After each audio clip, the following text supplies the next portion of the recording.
Ay mga lodi, dito sa ating riba, mayroon tayong itlog pugo dito. Ito naman ay yung chicken breast. Ayan, hinimay-himay ko. Ito naman yung aking crispy na dilis, pangpaibabaw sa noodles.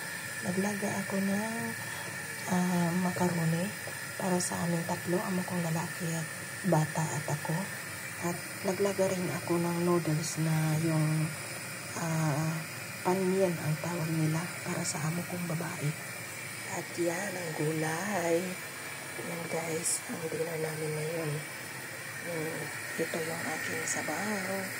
Isa-isahin kong isa-isa akong iluto kasi konti lang, may konti yung sabaw ang gusto, may konti lang yung sahog ang gusto.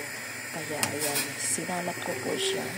Ito yung palagi kong ginagawang sabaw. Dilis, soya bean, at saka minced meat. Yan yung araw-araw kong sabaw sa noodles. Thank you for watching. God bless you all.